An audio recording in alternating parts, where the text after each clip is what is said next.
Please describe your job title and primary duties.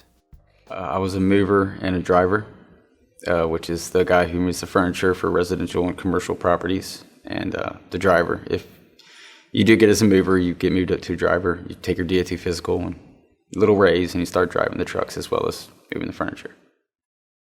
What was the work environment like? It's stressful. There's a lot of hours one day, like 14 hours, and to move jobs and physically demanding. Other days, nothing.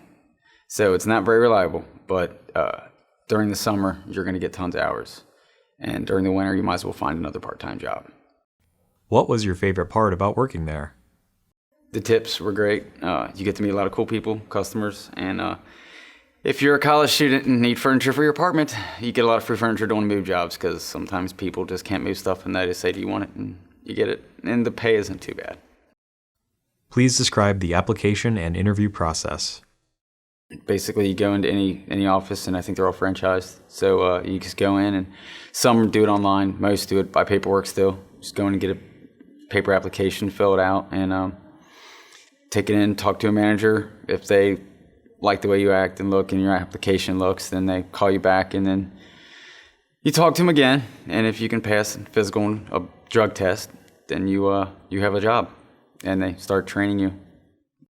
What questions did the interviewer ask during the job interview? They basically ask, under a stressful situation, can you handle it? Do you mind?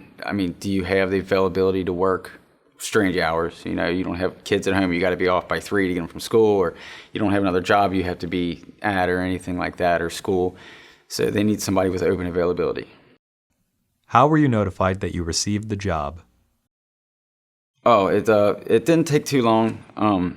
My experience might have been different, but only a day or two after I turned the application, I got lucky. I got to speak with someone who was in the office that day. That isn't always the case, but when I turned in the paperwork, somebody was there for me to talk to, and they called me back. I think it was a day or two later, and then I went back in the next day. So it was about almost a week from when I first went in to when I was actually hired on. What other advice would you give to a job seeker looking to gain employment? There's different types of people you're going to work with everywhere you go. So just be patient and remember you're there to do a job. And other than that, it's good pay, and it'll keep you busy and keep you in good physical condition. So